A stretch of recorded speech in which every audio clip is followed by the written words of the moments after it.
أعوذ بالله من الشيطان الرجيم.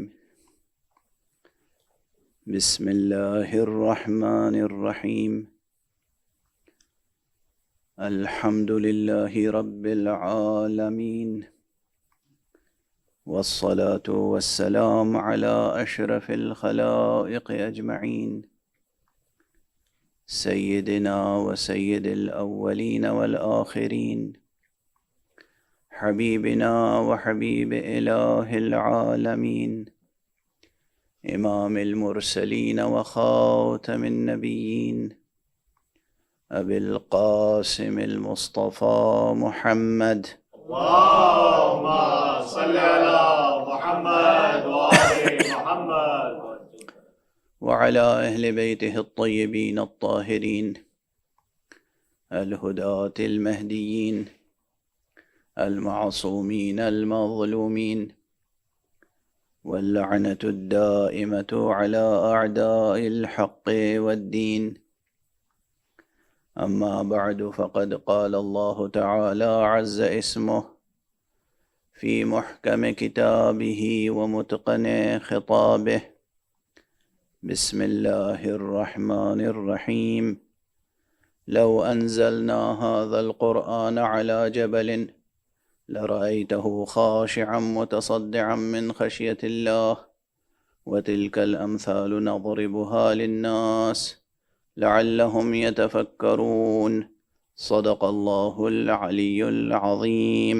اللهم صل على محمد وآل محمد. ایک اور بلندر صلوات پڑھ دیں. اللهم صل على محمد وآل محمد. قرآن حکیم کے سورہ مبارکہ حشر کی اس عظیم فکر انگیز آیت کے ضمن میں قرآن اور حسین کے عنوان سے گفتگو کا سلسلہ جاری ہے. اس آیت کریمہ کا ترجمہ آپ حضرات کے سامنے کل میں عرض کر چکا ہوں کہ ارشاد الہی ہے: لو انزلنا هذا القرآن على جبل لرأيته خاشعا متصدعا من خشية الله. اگر ہم اس قرآن کو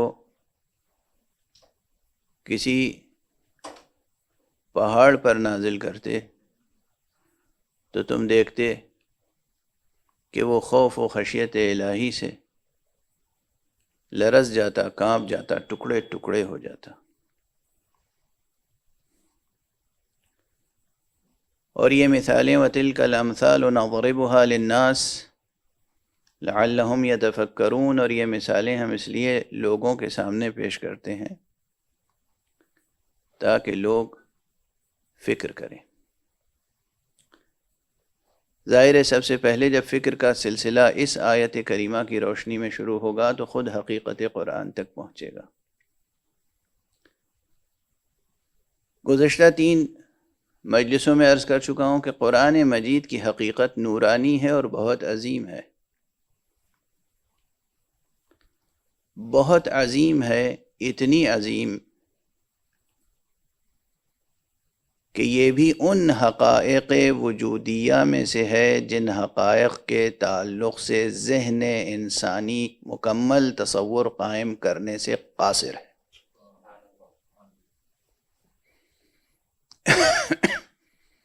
ذہن انسانی بہت وسعت رکھتا ہے، اس میں کوئی شک نہیں. ذہن انسانی بہت گہرائی اور گہرائی رکھتا ہے، اس میں کوئی شک نہیں. انسان کی قوت متخیلہ بہت وسیع ہے، یعنی دامن خیال بہت وسیع ہے، اور یہ خود قوت متخیلہ، خیال کی قوت و صلاحیت اللہ سبحانہ و تعالیٰ نے عطا فرمائی ہے. پھر اس سے اوپر اٹھ کر قوت عاقلہ ہے، وہ بھی بہت وسیع ہے، بہت عظیم ہے قوت عاقلہ انسانی. ذہن انسانی جو اس قوت عاقلہ کی آماج گاہ ہے، جولا گاہ ہے، یہ بھی بہت وسیع ہے. ان تمام وسعتوں کے باوجود، ان تمام گہرائیوں گیرائیوں کے باوجود پورا ظرف ذہن انسانی حقیقت قرآن کے استیعاب کے لیے ناکافی ہے. یعنی پوری کی پوری حقیقت قرآن ذہن انسانی میں آ جائے، یہ ناکافی ہے، ممکن نہیں. اسی لیے چونکہ مکمل حقیقت انسانی، حقیقت قرآنی ذہن انسانی میں آ نہیں سکتی، اسی لیے قرآن مجید کا ایک طور وجود یہ قرآن عربی مبین ہے.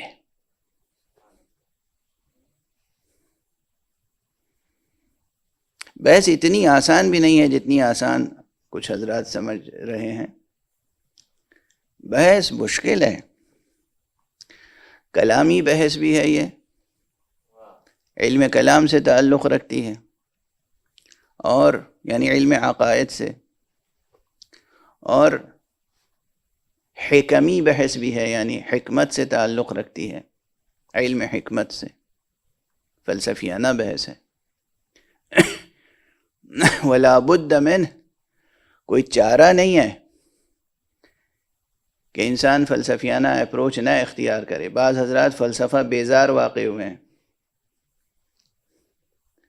حتیٰ کہ علماء کے درمیان بھی حوزہ علمیہ میں ایک مکتب تفکیک ہے، اصلا فلسفے کا قائل نہیں ہے، فلسفی کی باتوں پر کان دھرنے کے لیے تیار نہیں.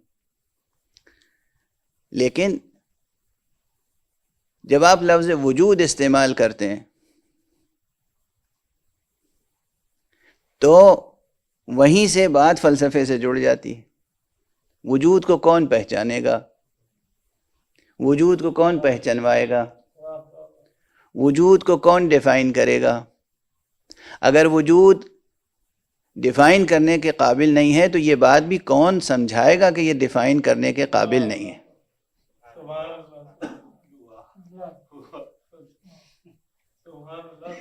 انہی مباحث کا نام تو فلسفہ ہے. اب نام لا مشاحۃ فی الاصطلاح، اصطلاح میں کوئی جھگڑنے کی بات نہیں ہے. آپ اسے فلسفہ نہ کہیے، حکمت کہیے. آپ اسے حکمت نہ کہیے، عرفان کہہ لیجئے. آپ اسے عرفان نہ کہیے، فقہ اکبر کہہ لیجئے. خود میں اس بات کا قائل ہوں کہ قرآن نے جو فقہ کا کلمہ دیا ہے، یہ فقہ کا کلمہ بہت عظیم و وسیع ہے، اور فقہ کے مراتب ہیں. فقہ اکبر میں یقیناً یہ بحثیں داخل ہیں. فقہ اکبر یعنی فقہ کا وہ علم فقہ جس میں اصول دین اور عقائد سے متعلق بحث ہوتی ہے. اور فقہ اصغر یہ ہے جو عام طور پہ جسے صرف فقہ کہہ کر ہم مراد لیتے ہیں، یعنی علم فروع دین، شریعت کے احکام، طہارت کے احکام، صلاۃ کے احکام، صوم کے احکام، زکوٰۃ کے احکام. یہ جو احکام سے بحث ہے، فروع سے بحث ہے. اذان کیا ہے، فصول اذان کتنے ہیں، اقامت کیا ہے، نماز کی کئی رکعتیں ہیں، رکوع میں جائیں تو سبحان ربی العظیم و بحمدہ کتنی بار کہیں، ہے نا، تشہد میں کیا پڑھیں، سلام میں کیا پڑھیں، کتنے سلام واجب ہیں، کتنے مستحب ہیں، قرآن نماز میں دعا مانگنے کی اجازت کتنی ہے، کتنی نہیں ہے، کہاں کن الفاظ میں دعا کر سکتے ہیں. یہ جو فروع دین کی بحثیں ہیں، یہ ہیں شریعت سے متعلق بحثیں جسے فقہ میں ڈسکس کرتے ہیں، اور یہ ہے فقہ اصغر. ورنہ فقہ اکبر اس میں یہ بحثیں آئیں گی. تو قرآن مجید کی اصل حقیقت، یعنی وہ حقیقت جس کے متعلق اس آیت میں اشارہ ہے کہ اگر ہم قرآن پہاڑ پر نازل کر دیتے، کل میں عرض کر چکا ہوں کہ پہاڑ سے مراد یہاں واقعاً پہاڑ نہیں ہے، پہاڑ موضوعیت نہیں رکھتا. کائنات کی سنگین ترین چیز، وزین ترین چیز، سخت ترین چیز، مادی لحاظ سے مضبوط ترین چیز، اس کو بھی ذہن میں لے آؤ. قرآن اگر اس پر نازل کیا جاتا تو وہ ٹکڑے ٹکڑے ہو جاتا، بلکہ پگھل جاتا خوف و خشیت الہی سے. یہ ہے عظمت قرآن، یہ ہے حقیقت قرآن۔ اور جہاں یہ دو باتیں سمجھ میں آئی کہ عظمت یہ ہے، جلال یہ ہے کہ وہ شے ٹکڑے ٹکڑے ہو جاتی، پگھل جاتی، اور حقیقت یہ ہے کہ ذہن انسانی قابل استیعاب نہیں ہے، ذہن انسانی کن ہے، حقیقت قرآن کو سمجھنے سے قاصر ہے۔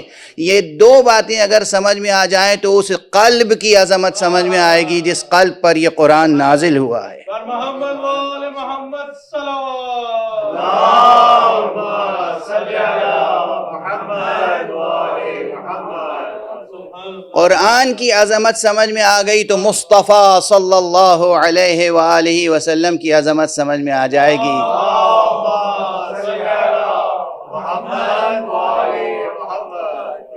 یہ عظمت مصطفیٰ۔ اور بس یہیں پر ایک جملہ عرض کر دوں، اب یہ بدیہی نتیجہ ہے، اسے بدیہی کہتے ہیں، کچھ اور نہیں کہتے۔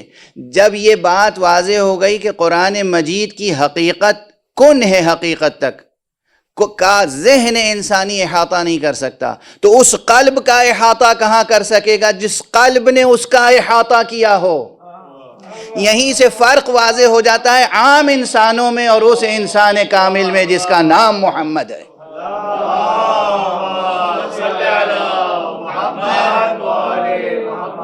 صلی اللہ علیہ وآلہ وسلم۔ سب مل کر ایک اور بلند صلوات پڑھتے ہیں محمد۔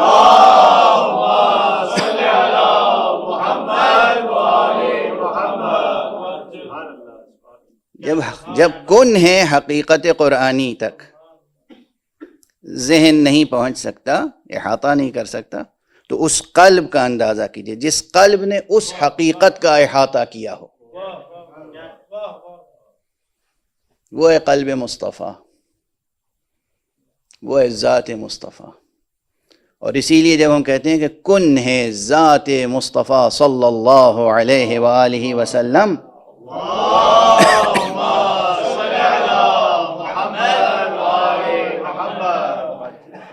تک عام ذہن بشری نہیں پہنچ سکتا، تو یہ کوئی غلو نہیں ہے، یہ کوئی مبالغہ نہیں ہے۔ ذات گرامی مصطفیٰ بہت بلند ہے، بہت بلند ہے ذات گرامی مصطفیٰ۔ اور جب بات یہاں تک آ گئی تو پھر یہ کہنے میں مجھے تأمل نہیں ہے کہ وہ تمام شخصیتیں جن کو مصطفیٰ سے منیت کی نسبت حاصل ہے، جن کے بارے میں مصطفیٰ نے فرمایا کہ انہو منی وانا منہ، وہ مجھ سے ہے اور میں اس سے ہوں، جس میں سب سے پہلے ذات گرامی امیر المؤمنین علی ابن ابی طالب علیہ السلام۔ آپ کی اس صلوات سے فرشتے راضی ہو جائیں، میں تو نہیں راضی ہوں گا۔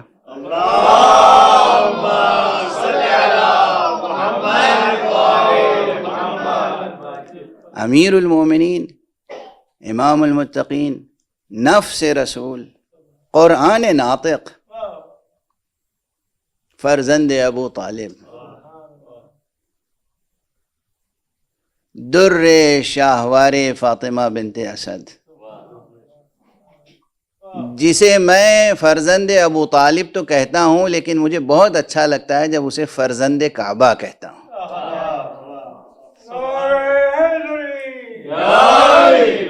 وہ فرزند کعبہ، وہ ابو تراب، ابو تراب، فرزند کعبہ ابو تراب نہ ہوگا تو کون ہوگا؟ اگر آپ اس اسلامی نظریے کے قائل ہیں کہ یہ پورا کرۂ ارضی، یہ پوری زمین جو بچھائی گئی ہے، یہ پھیلی ہے کہاں سے؟ یہ ایک نقطے کی طرح تھی کعبے کے وسط میں، یہ کعبے کے نیچے سے پھیلائی گئی۔ یہ جو زمین کعبے کے نیچے سے پھیلائی گئی، اس زمین سے اس کا رشتہ ابوت ہی کا ہوگا جو اس کعبے کے اندر پیدا ہوا۔ ایک صلوات پڑھ دیجئے محمد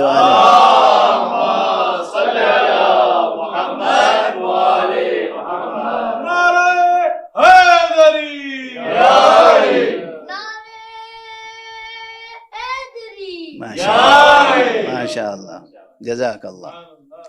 تو حضور نے ایک دو نہیں، نہ جانے کتنے مقامات پر فرمایا ہے علی میرا مجھ سے ہے، میں علی سے ہوں.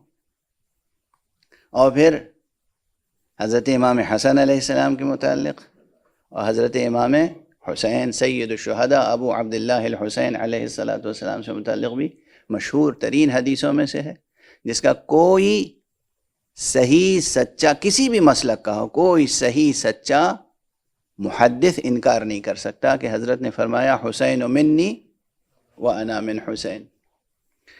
تو ان تمام ہستیوں کا تعلق حضور سے اگر منیت کا ہے، اور حضور کا تعلق قرآن سے یہ ہے جو عرض کیا آپ کے سامنے، تو ان تمام ہستیوں کو عام عقل انسانی سمجھ نہیں سکتی. بس ہم یہ کر سکتے ہیں کہ ان کی تعلیمات کی روشنی میں خود کو سمجھنے کی کوشش کریں، ان کے معصوم کردار کی روشنی میں اپنے کردار کو سنوارنے کی کوشش کریں، ان کی تعلیم ہر قدم پر سامنے رہے اور اس پہ عمل ہو. اگر معاشرے کی یہ کیفیت ہو تو پھر کوئی شخص ایسا پیدا ہو ہی نہیں سکتا جو قرآن مجید کی عظمت میں شک و شبہ پیدا کرے. لوگ کہتے ہیں مسئلہ تحریف، اصل میں مسئلہ تحریف کہنے کا بھی قائل نہیں ہوں، نہ مسئلہ تحریف نہ قضیہ تحریف، شبہ تحریف.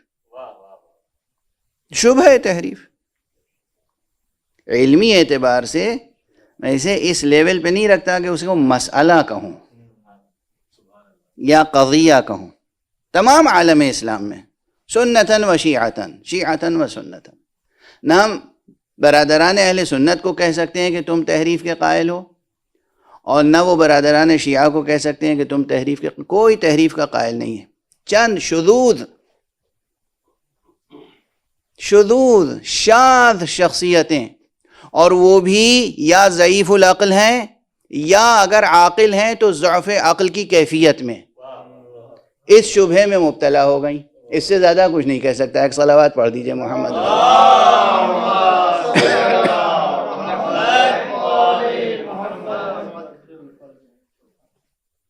ممکن نہیں وہ حقیقت جو بطور اعجاز الہی، اور وہ بھی ایسا معجزہ جو قیامت تک باقی رہنے والا معجزہ ہو، اس میں کوئی آ کر تحریف کر سکے. اولاً وہ ماہیت ایسی نہیں ہے جس میں تحریف ہو سکے، ثانیاً اس کے محافظ ایسے ہیں کہ جن کے ہوتے ہوئے تحریف نہیں ہو سکتی. اب بھی اگر کوئی تحریف کا دعویٰ کرے یا تحریف کا اعلان کرے یا اس شبہے کو بار بار ابھارے تو وہ مسلمان نہیں ہو سکتا، وہ کافروں، مشرکوں، ملحدوں یا صہیونیوں کا نمائندہ ہو سکتا ہے. ہو سکتا ہے اسرائیل سے کسی کا تعلق ہو، صہیونیت سے تعلق ہو، کسی اور نیت سے تعلق ہو، کسی بھی صہیونیت تک محدود نہیں ہے، کسی بھی نیت سے تعلق ہو سکتا ہے. مگر قرآن مجید میں تحریف کا قائل ہونے کے بعد کوئی کچھ رہ سکتا ہے، مسلمان نہیں رہ سکتا. ایک صلوات پڑھ دیجئے محمد.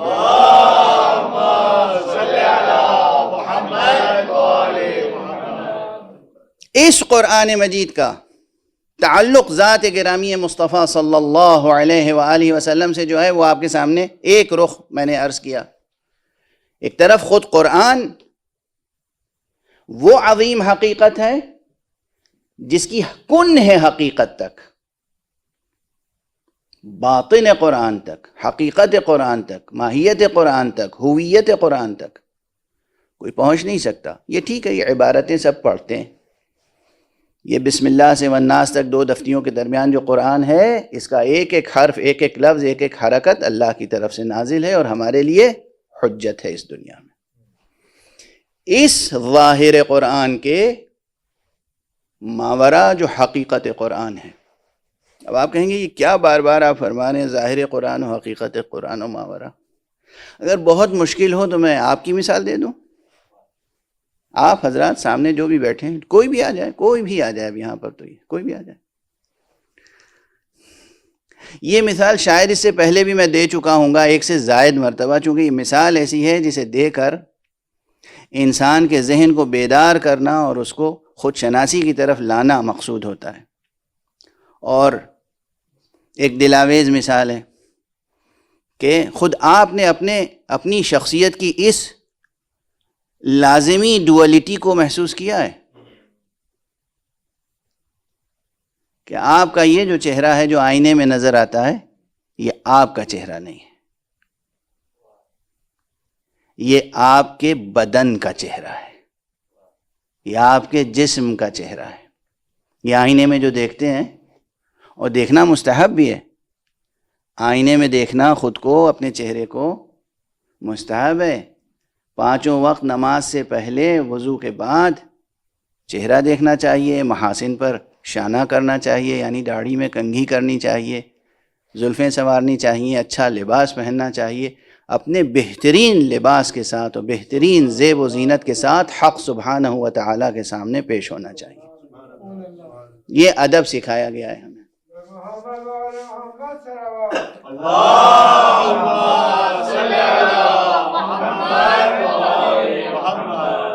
طہارت اور نظافت اور نفاست جوہر اسلام ہے۔ صاف رہنا، پاک رہنا اور دلاویز بن کے رہنا، سجی سنوری ہوئی شخصیت کے ساتھ رہنا دنیا میں، یہ اسلام یہ چاہتا ہے آپ سے۔ اسلام کو کثافت سے بیر ہے، گندگی، ریجز، نجاست، کثافت، گندگی، میل، بوئے بد، انسان کے وجود سے خوشبو آنی چاہیے۔ اور اگر انسان اپنی انسانیت پر باقی رہے تو یوں ہی بغیر عطر کے اس کے پسینے سے بھی خوشبو آتی ہے۔ یقین رکھیے اگر انسان اپنی انسانیت پر قائم رہے، انسان اگر اسے لکھ لیجئے گا، کہاں لکھیے گا؟ کاغذ پر، ڈائری میں، پتھر پہ؟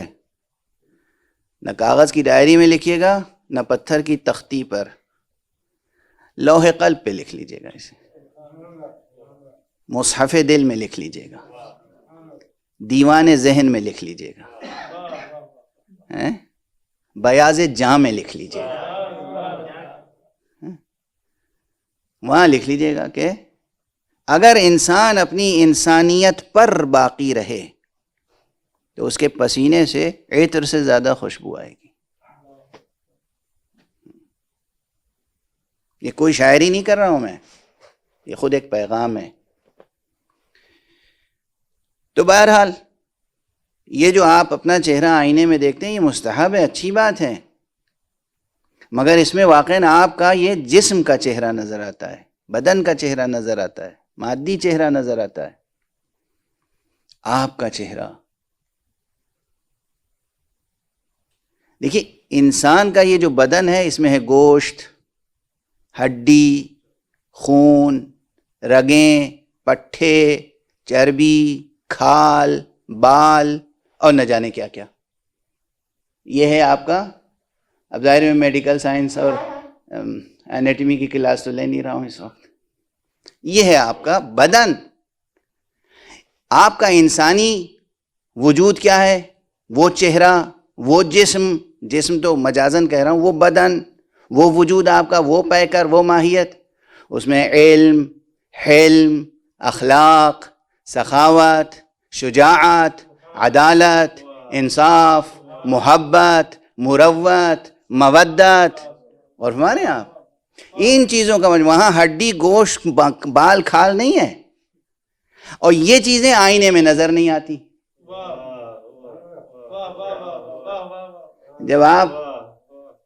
جب آپ شیشے کا یا پتھر کا یا لوہے کا، فولاد کا آئینہ دیکھتے ہیں تو اس میں آپ کا علم نظر آتا ہے؟ نہیں نظر آتا۔ آپ کی محبت نظر آتی ہے؟ عموماً نہیں نظر آتی ہے نا۔ آپ کی سخاوت اس میں نظر آتی ہے؟ نہیں نظر آتی. عدالت شعاری نظر آتی ہے آئینے میں؟ نہیں نظر آتی. یہ سب چیزیں نہیں نظر آتی نا. محبت، مروت، اخلاق آئینے میں نظر آتا ہے؟ نہیں. اس کے لیے دوسرے آئینے ہیں جہاں نظر آتا ہے. شاید 1 برس پہلے میں عرض کر چکا ہوں لیکن یاد دہانی ہو جائے. آپ کا علم کس آئینے میں نظر آئے گا؟ 2 آئینے ہیں اس کے لیے. یا آپ کے استاد کے دل کا آئینہ یا آپ کے شاگردوں کے دل کا آئینہ. وہاں آپ کا علم نظر آئے گا. آئینے میں نہیں نظر آئے گا کہ آپ کا علم کتنا ہے. آپ کا شاگرد بتا دے گا کہ ان کا علم کتنا ہے، یا استاد بتا دے گا، یا دوسرا عالم بتا دے گا کہ آپ کا علم کتنا ہے. آپ کے در پہ آنے والے سوالی بتائیں گے کہ جناب میں سخاوت ہے کہ نہیں ہے. آپ کے مقابل میں میدان میں آنے والے بتائیں گے، یا میدان جنگ کی اڑتی ہوئی گرد بتائے گی کہ شجاع کون ہے، کرار کون ہے، فرار کون ہے. واضح ہے؟ واضح ہے. تو عزیزان گرامی، انسان اگر اپنی انسانیت پر قائم رہے تو یہ بہت بڑی عظمت ہے. بات آگے بڑھ گئی. میں تو کنہ ذات کی بات کہہ رہا تھا کہ آپ کا ایک ظاہر ہے اور ایک باطن. یہ چہرہ جو نظر آتا ہے یہ ظاہر ہے اور یہ بہت محدود ہے. میٹر سینٹی میٹر لے کے اسے آپ ناپ سکتے ہیں. اب تو پتہ نہیں، لیکن جب پہلی بار میں نے پاسپورٹ بنوایا تھا تو پاسپورٹ فارم میں بھی لکھنا پڑا تھا کہ قد بتائیے کتنا ہے. کتنے سینٹی میٹر آپ کا قد ہے، کتنا انچ آپ کا قد ہے، یا کتنا فٹ آپ کا قد ہے. واضح ہے؟ اور آپ کا ظاہری بدن ناپا بھی جا سکتا ہے، تولا بھی جا سکتا ہے. اس محدود بدن میں ساتھ دے دیجیے گا، توجہ رکھیے گا. پہلے نتیجہ کچھ اور عرض کیا تھا، اب کچھ اور عرض کر رہا ہوں تاکہ میرے موضوع سے جڑی رہے بات.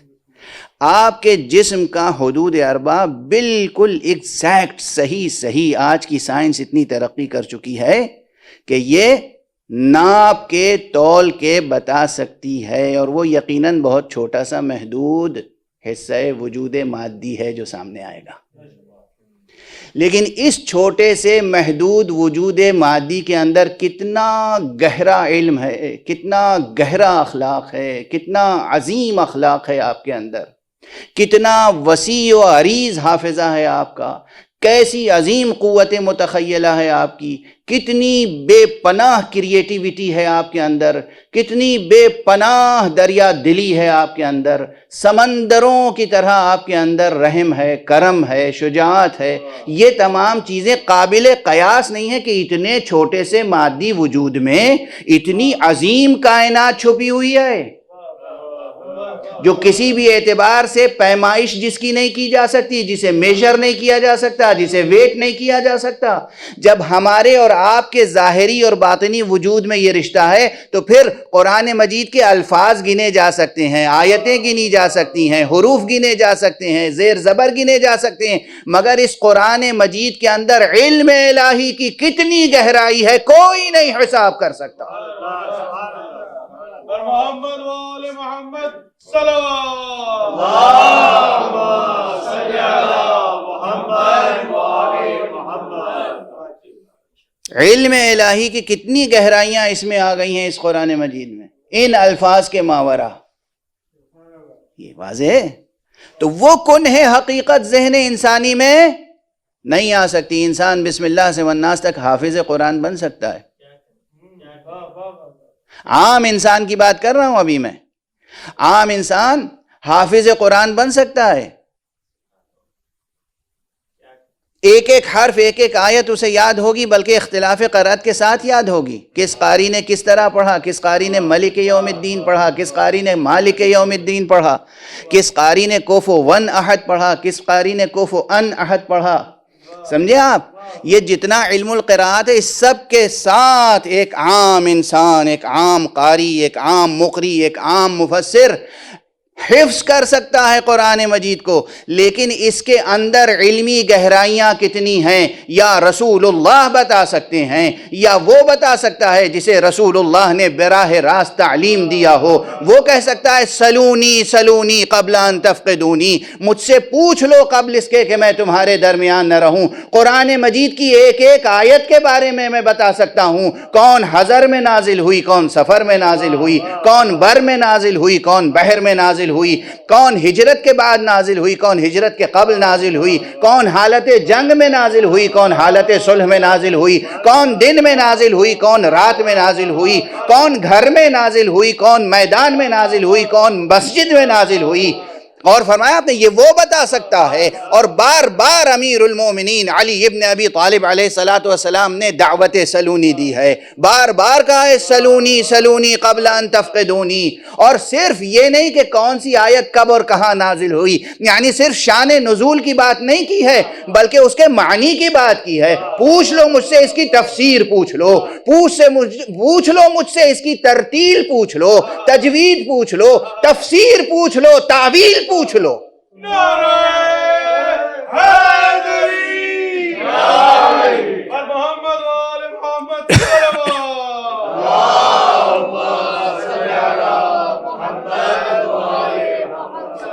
خدا کی قسم اگر نسخہ قرآن اور علم و علوم قرآن براہ راست علی سے لے لیا جاتا تو یہ شبہ تحریف پیدا ہی نہ ہوتا۔ ایک صلوات پڑھ دیجئے محمد و آل محمد۔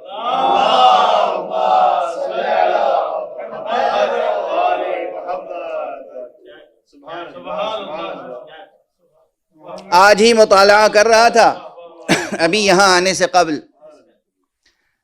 تو ایک اور روایت نظر سے گزری، اصول کافی میں ہے، اور ظاہر ہے اصول کافی سے اور دوسرے مفسرین و محدثین نے نقل کیا ہے۔ علامہ سید ہاشم بحرانی نے تفسیر البرہان میں بھی نقل کیا۔ امیر المومنین علی ابن ابی طالب علیہ السلام سے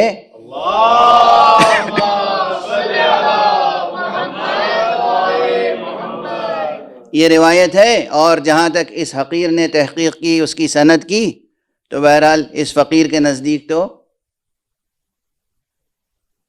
عمومی جو معیار بنائے گئے ہیں ان معیاروں کو پیش نظر رکھ کر اس حدیث کو صحیح السند ہی کہا جا سکتا ہے، صحیح السند ہے۔ اور خود علامہ کلینی کا جو معیار ہے، ظاہر ہے اس معیار پر بدرجہ اولا صحیح السند ہے، کیونکہ یہ معیار صحت کا ظاہر ہے کہ قدماء کے نزدیک کچھ اور تھا اور اب متاخرین کے نزدیک کچھ اور ہے، علم ترقی کرتا ہے۔ تو قدیم معیار پر بھی یہ حدیث صحیح السند ہے، اور ان دونوں فقروں میں ذرا فرق کر لیا کیجئے، حدیث صحیح ہے اور حدیث صحیح السند ہے، دونوں میں بھی لطیف فرق ہے لیکن حقیقی فرق ہے۔ لیکن عبارت دیکھیں آپ، امیر المومنین علیہ السلام فرماتے ہیں، ایک صلوات پڑھ دیجئے محمد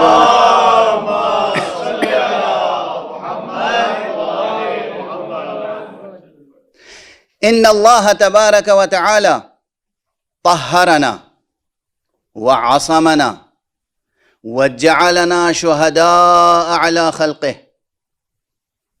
وحجته في أرضه وجعلنا مع القرآن وجعل القرآن معنا لا نفارقه ولا يفارقنا۔ اللہ اکبر۔ اللہ تبارک و تعالی نے ہمیں طہرنا، پاک و پاکیزہ بنایا، اور خود قرآن اس کی دلیل ہے، آیت تطہیر موجود ہے، انما یرید اللہ لیذھب عنکم الرجس اہل البیت ویطہرکم تطہیرا۔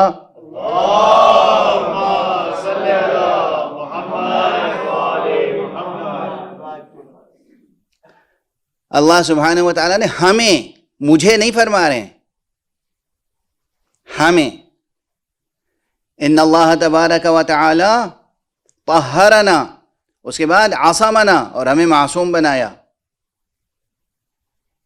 بہت سے لوگ کہتے ہیں کہ آپ حضرات خود ہی مبالغہ کرتے ہیں، غلو کرتے ہیں، اپنے اماموں کو معصوم کہتے ہیں. کبھی انہوں نے بھی کہیں دعویٰ کیا کہ ہم معصوم ہیں؟ تو اب یہ کسی اور موقع پہ عرض کروں گا، قرآن سے بھی اور روایات صحیحہ سے بھی، کہ کتنے مواقع پر معصومین نے توجہ دلائی ہے کہ ہمیں تم اپنا جیسا خطا کار نہ سمجھو. ہمیں اپنا جیسا، اگر ہم تمہارے جیسے خطا کار ہوتے تو ہمارا قول و فعل تمہارے لیے حجت کیسے بنتا؟ ایک خطا کار کا قول و عمل دوسرے خطا کار کے لیے حجت نہیں ہوتا. عصمنا طہرنا وعصمنا، ہمیں معصوم بنایا، اور وجعلنا شہداء علی خلقہ، اور اپنی تمام خلقت پر ہمیں گواہ بنایا. وحجتہ فی ارضہ، اور ہمیں اپنی حجت بنایا اس زمین پر.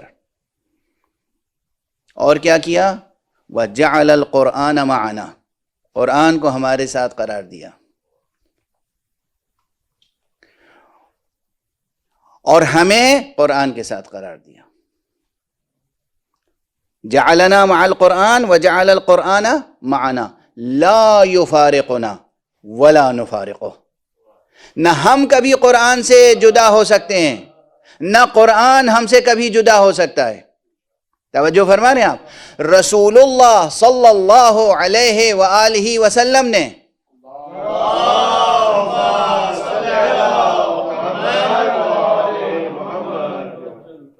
متعدد مقامات پر، اور بطور خاص مقام غدیر خم پر جو تفصیلی خطبہ ارشاد فرمایا تھا، اس میں اعلان کیا تھا کہ علی مع القرآن والقرآن مع علی. علی قرآن کے ساتھ ہیں اور قرآن علی کے ساتھ ہے. یہاں وہی علی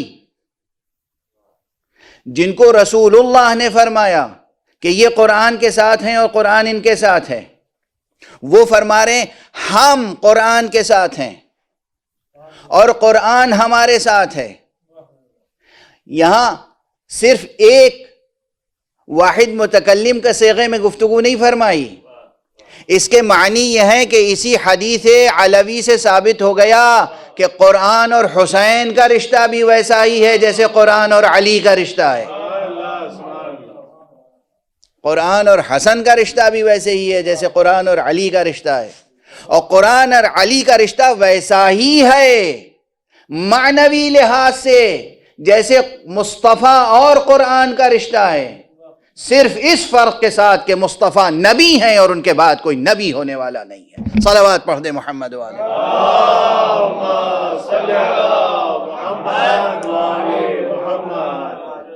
نبوت ختم.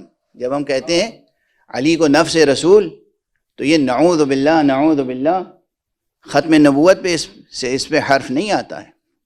نبوت ختم مصطفیٰ صلی اللہ علیہ وآلہ وسلم پر.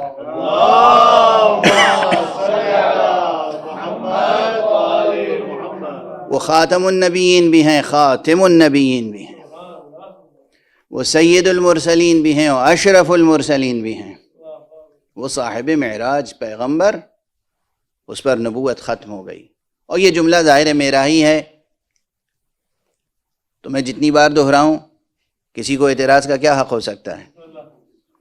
اور یہ جملہ اس لیے دہراتا ہوں تاکہ آپ حضرات کو اس فقیر کی زبانی یاد رہے کہ جب بھی کہیں کوئی پوچھے، یوں تو فلسفیانہ اعتبار سے بڑی لمبی چوڑی بحثیں کی جاتی ہیں، اور بعض حضرات نقلی و سمعی حوالوں سے بحثیں کرتے ہیں، بعض حضرات صرف عقلی اور حکیمانہ انداز سے بحثیں کرتے ہیں کہ حضور صلی اللہ علیہ وآلہ وسلم پہ نبوت ختم کیوں ہو گئی.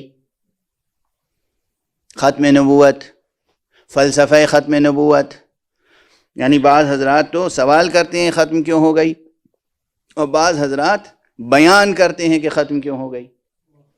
اپنی طرف سے توجیہیں کرتے ہیں کہ اس وجہ سے ختم ہو گئی نبوت اور اس وجہ سے ختم ہو گیا سلسلہ نبوت. سلسلہ نبوت اس لیے مصطفیٰ صلی اللہ علیہ وآلہ وسلم پہ ختم ہوا کہ اصلاً حقیقت نبوت منحصر ہے ذات مصطفیٰ میں. جو حقیقت جس دائرے میں منحصر ہوتی ہے وہیں سے شروع ہوتی ہے، وہیں پر ختم ہوتی ہے۔ اسی لیے اول النبیین بھی محمد ہیں اور آخر النبیین بھی محمد۔ محمد اس وقت بھی نبی تھے جب آدم آب و گل کے درمیان تھے، اور محمد خاتم النبیین کی حیثیت سے عیسیٰ کے بعد آنے والے آخری نبی ہیں۔ ایک صلوات پڑھ دیں محمد والے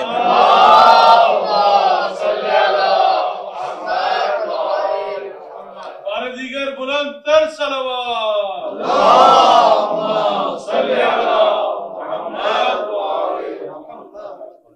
یہ سب حقیقتیں ایک دوسرے سے ملی ہوئی ہیں۔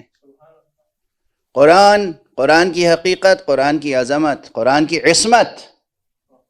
قرآن معصوم ہے، اگر دست تحریف پہنچ گیا تو معصوم نہیں رہ جائے گا۔ قرآن معصوم ہے، قرآن معصوم ہے، تو قرآن کی حقیقت، قرآن کی عظمت، قرآن کی عصمت، مصطفیٰ صلی اللہ علیہ وآلہ وسلم کی حقیقت، آپ کی عظمت، آپ کی عصمت، آپ کے اہل بیت سے ہونے والے اماموں کی امامت، حقیقت، عظمت، عصمت، یہ سب حقیقتیں ایک دوسرے سے جڑی ہوئی ہیں۔ یہ سب حقیقتیں ایک دوسرے سے جڑی ہوئی ہیں۔ عام مسلمان یہ نہ سمجھے کہ اگر دین خدا باقی ہے آج اور قرآن غیر محرف شکل میں باقی ہے تو قرآن پر مسلمان کا کوئی احسان ہے۔ نہیں، یہ قرآن کسی جان قرآن کے قائم رہنے کے سبب سے قائم ہے۔ امام زمانہ بلند تر صلوات۔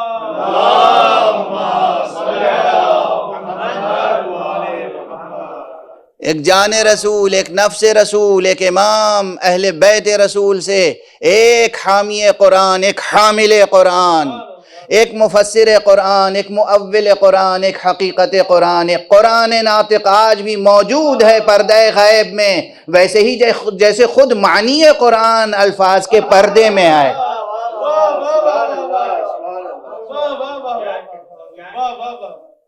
جیسے معنی قرآن الفاظ قرآن کے پردے میں ہے، ویسے ہی جان قرآن، حجت قرآن، برہان قرآن، انسان قرآن پردہ غیب میں ہے، اور جب مشیت پروردگار ہوگی تو ظاہر ہوگا۔ ایک بلند صلوات پڑھ دیجئے محمد اور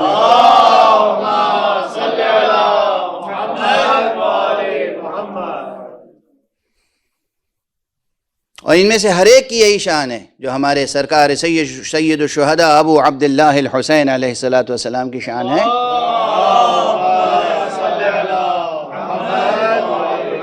اب اگر حسین و قرآن کے تعلق سے اس طرح سے آدمی سوچے کہ ہر پہلو اس عظیم شخصیت کا قرآن سے مستنبت ہو تو ہاں ہو۔ پوچھئے کہ قرآن مجید سے حسین کا خاندان کیسے پوچھیں گے، کہاں سے معلوم ہوگا؟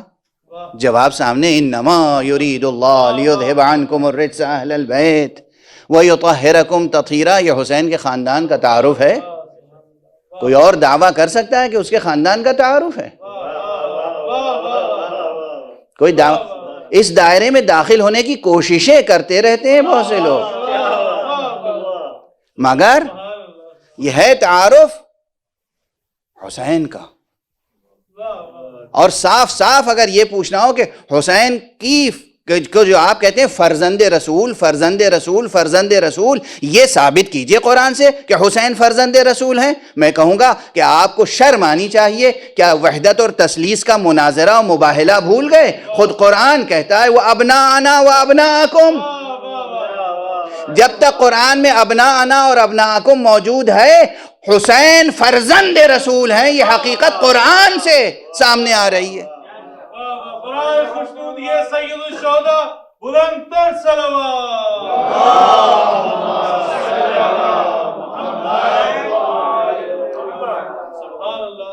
مسالک سے اوپر اٹھ کر دوسرے مسلک کے لوگوں کو دیکھ لیجئے کس نے کیا لکھا ہے۔ ابناءنا و ابناءکم، تو ابناءنا رسول اپنے ابنا فرزندوں میں کس کو لے گئے؟ حسن اور حسین۔ غور فرمایا آپ نے؟ سیرت حسینی کیا ہے؟ میں کہیں غالباً لندن میں ایک عشرہ اس آیت پر پڑھ چکا ہوں کہ ان صلاتی و نسکی و محیای و مماتی للہ رب العالمین، پڑھتا ہر مسلمان ہے، لیکن یہ سیرت حسین ابن علی ہے۔ قرآن اور حسین کو اگر اس طرح دیکھنا ہو، یہ قرآن ہے، مصطفیٰ کی سیرت بھی یہی ہے۔ ان صلاتی ہماری نماز، و نسکی اور ہمارے تمام اعمال، تمام رسوم عبادات، تمام قربانیاں، اور ہماری زندگی اور ہماری موت سب اللہ کے لیے ہے۔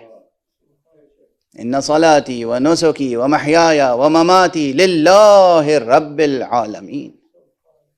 ایک ایک رخ سے سرکار سید الشہداء کی وحدت قرآن سے ثابت ہوتی ہے، وحدت، اتحاد، وحدت۔ وقت گزر گیا، بحثیں رہ گئیں، ورنہ اسی قرآن مجید کی تحریف و عدم تحریف کے شبہے پر خود قرآن مجید سے بہت سے دلائل موجود ہیں، نصوص موجود ہیں۔ انشاءاللہ آئندہ چند تقاریر میں ان کا تذکرہ کر دوں گا۔ ان میں سے کل میں نے ایک آیت صرف تلاوت کی تھی کہ انا نحن نزلنا الذکر وانا لہ لحافظون، ہم ہی ہیں اس ذکر کو نازل کرنے والے، خدا فرما رہا ہے ہم ہی ہیں، ہم ہیں ہم۔ اب کوئی کہہ سکتا ہے کہ اس میں ذکر کا لفظ ہے، قرآن کا لفظ تو نہیں ہے۔ تو عرض کر دوں، پہلی ہی مجلس میں میں نے عرض کیا تھا کہ قرآن مجید کے بہت سے نام ہیں۔ قرآن مجید کا ایک نام قرآن ہے، ایک نام فرقان ہے، ایک نام الکتاب ہے، ایک نام النور ہے، ایک نام الذکر بھی ہے۔ اور الذکر اس نام میں معنوی وسعت اور بھی زیادہ ہے، الذکر میں معنوی وسعت اور بھی زیادہ ہے، یعنی یہ الفاظ قرآن سے لے کر تفسیر قرآن و تعویل قرآن اور اس دین و شریعت قرآنی تک یہ سب محدود ہے اللفظ الذکر۔ جو کچھ قرآن سے استنباط ہو، یہ لفظ ذکر اس سب کا احاطہ کرتا ہے، اور جو جان قرآن ہے وہ سب مصداق ذکر ہے۔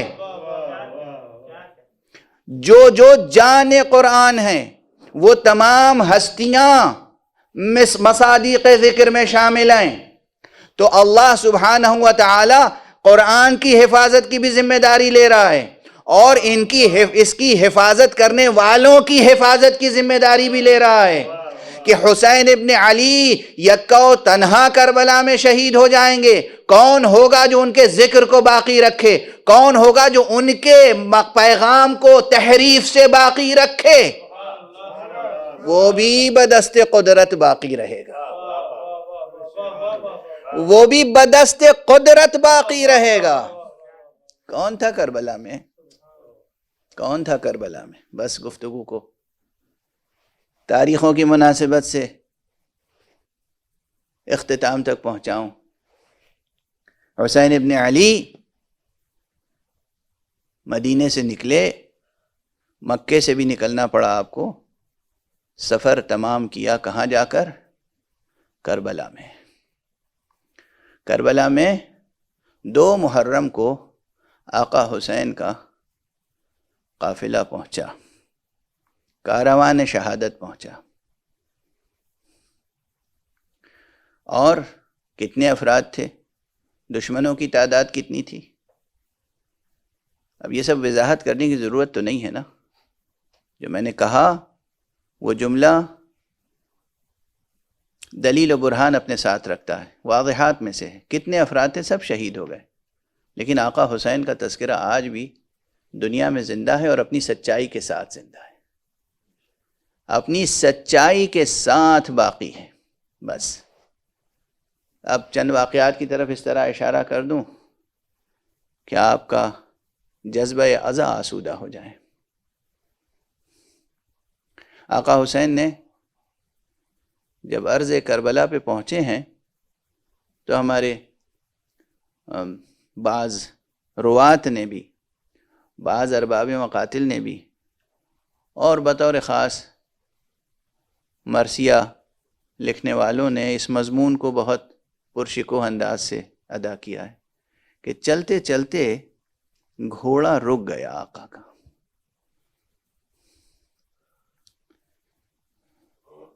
لوگ اسے صرف شاعرانہ بیان سمجھیں گے، لیکن مجھے اس روایت پہ پورا یقین ہے وجداناً، اور اس کے کئی قرینے اور کئی اسباب ہیں.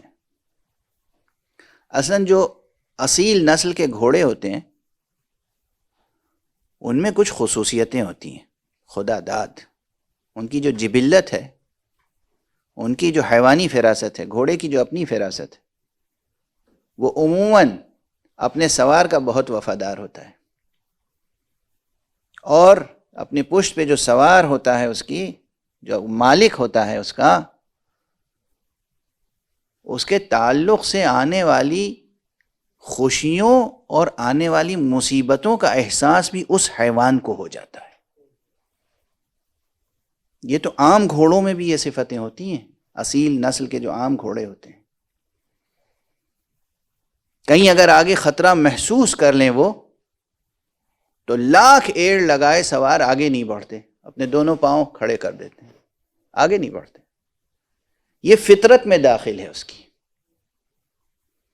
اور اگر دوسرے قرائن، روایی قرائن دیکھیں تو آپ کو معلوم ہے کہ رسول اللہ صلی اللہ علیہ وآلہ وسلم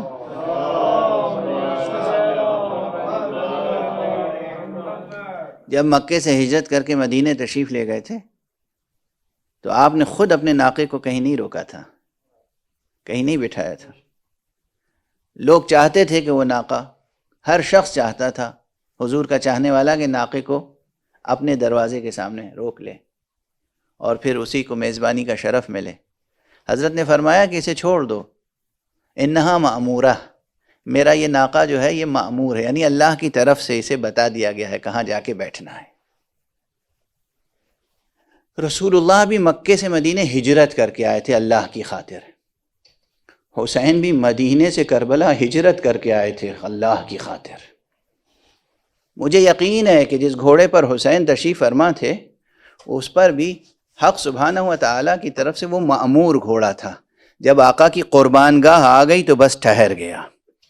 کہتے ہیں 1 2 نہیں 6 یا 7 گھوڑے آپ نے بدلے مگر کوئی آگے نہ بڑھا. تو آپ نے پھر وہاں کے لوگوں کو بلا کر پوچھنا شروع کیا کون سی جگہ ہے یہ. کسی نے کہا شط فرات ہے، کسی نے کہا نینوا ہے، کسی نے کہا غاضریہ ہے. مختلف نام لوگ بتا رہے تھے، لیکن بالآخر ایک بوڑھا شخص آگے بڑھا جو پہچانتا تھا کہ یہ حسین ابن علی ہیں.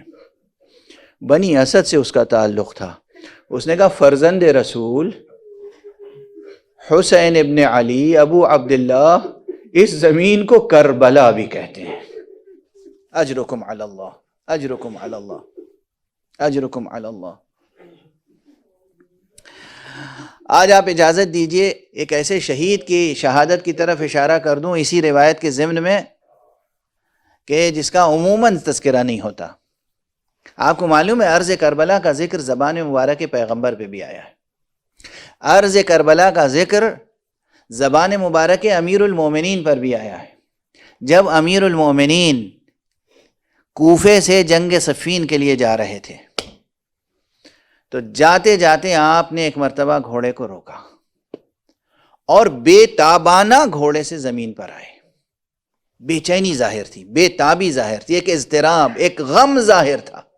اور جگہ جگہ سے خاک اٹھاتے تھے، سونگتے تھے اور پھینک دیتے تھے. اور ایک جگہ کی خاک اٹھائی اور جب استشمام فرمایا تو کہا انا للہ و انا الیہ راجعون.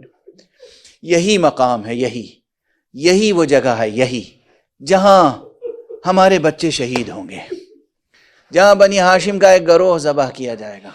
امام کا یہ انداز، یہ کلمات سن کر لوگ حیران تھے. بعض روایتیں مختلف ہیں. بعض روایتیں کہتی ہیں کہ آقا امام حسین بھی ساتھ تھے، امام حسن ساتھ تھے، اور اصحاب ابن عباس بہت سے افراد ساتھ تھے.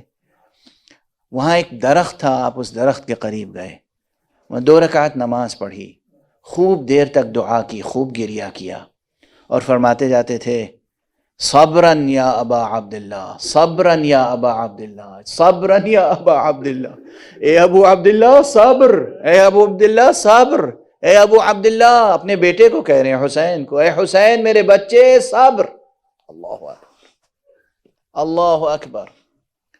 اسی روایت کے ذمن میں اب یہاں قرینہ قائم ہوتا ہے کہ وہ روایت، وہ جو بوڑھا تھا، یہاں پر عرض کروں کہ کئی افراد وہاں سے گزرتے تھے تو دیکھتے تھے لق و دق میدان میں، بے آب و گیاہ میدان میں ایک چھوٹا سا خیمہ، ایک جھوپڑی لگا کے ایک شخص رہتا ہے تنہا کربلا میں۔ اور جب ایک مرتبہ کسی شخص نے پوچھا اس سے، اسی کے خاندان کے شخص نے، عزیز نے، قریب نے، آپ یہاں کیوں رہتے ہیں؟ کہا میں نے امیر المومنین علی کی زبانی سنا ہے، رسول اللہ کی یہ حدیث، یہاں رسول اللہ کا فرزند حسین قتل کیا جائے گا۔ رسول اللہ نے کہا ہے جو بھی تم میں سے زندہ رہے اور حسین کے زمانے تک پہنچے اس پہ واجب ہے کہ حسین کی نصرت کرے۔ میں تو اس لیے یہاں خیمہ لگا کے جی رہا ہوں کہ رسول کی اس وصیت پہ عمل کر سکوں، میں جب بھی حسین پہ یہاں کوئی سخت وقت پڑے تو میں حسین پر جان نثار کر سکوں۔ عجب نہیں وہ بوڑھا شخص جس نے امام سے آ کر کہا آقا یہ سرزمین کربلا بھی کہلاتی ہے، یہ وہی ضعیف رہا ہو، اور پھر آقا حسین کے ہم رکاب رہ کر اس نے اپنی پیری کے باوجود، بڑھاپے کے باوجود، روایت بتاتی ہے کہ بے پناہ جنگ کی، اور آقا حسین نے اس کو خود اپنی آنکھوں سے آنسو بہا کر خراج تحسین پیش کیا، اس کے حق میں دعا کی۔ دو ایک فقرے اور عرض کر لینے دیجئے، وقت اگرچہ تمام ہو چکا ہے، چونکہ عموماً چوتھی محرم کو لوگ حضرت حر کا تذکرہ کرتے ہیں، حر کے فرزند کا تذکرہ کرتے ہیں، کبھی کبھی زہیر قین کا تذکرہ ہوتا ہے۔ اب تفصیلی تذکرے کا موقع نہیں ہے، میں ایک جملہ عرض کروں صرف، دونوں تذکرے بہت عظیم ہیں، زہیر کا بھی اور حر کا بھی۔ امام حسین تو معصوم ہیں، حضرت علی اکبر امام زادے ہیں، حضرت عباس امام زادے ہیں، ان کی شخصیتیں، ان کی ہستیاں بہت بلند ہیں، مگر عام انسانوں کے لیے یہ دو کردار بہت اہم ہیں، ایک حر کا کردار، ایک زہیر کا کردار۔ دونوں نے بے پناہ جنگ کی ہے کربلا میں، پروردگار نے دونوں کو مرتبے بھی بہت بلند عطا کیے، دونوں کی عمومی حیثیت سے کوئی اہمیت نہ تھی، لیکن جب آقا حسین پر جان نثار کر دی تو پھر آج پوری دنیا انہیں علیہ السلام کہتی ہے، اور خود حسین نے کس طرح عزت افزائی فرمائی ہے۔ خود حسین زہیر کے لاشے پر بھی آئے، حر کے لاشے پر بھی آئے، اور حر تو حر روایت میں ہے کہ حر کا جوان بیٹا علی ابن حر جب وہ جان دے رہا تھا، ایڑیاں رگڑ رہا تھا، اس نے اپنے باپ کو پکارا، بابا میں اب آخری سلام کر رہا ہوں۔ تو روایت بتاتی ہے، راوی نقل کرتے ہیں، آقا حسین حر سے پہلے علی ابن حر کے لاشے پر پہنچ گئے۔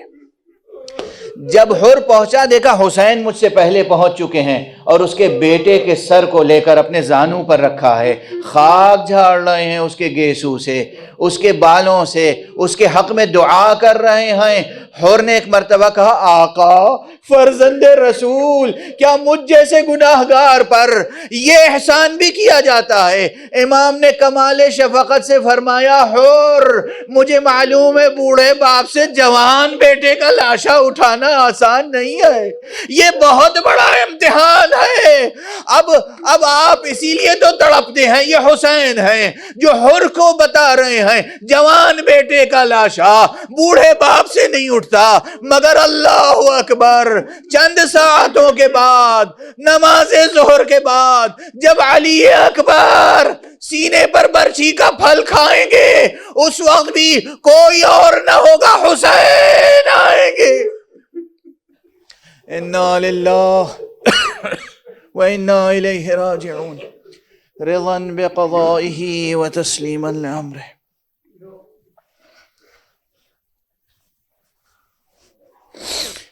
انا للہ وانا الیہ راجعون۔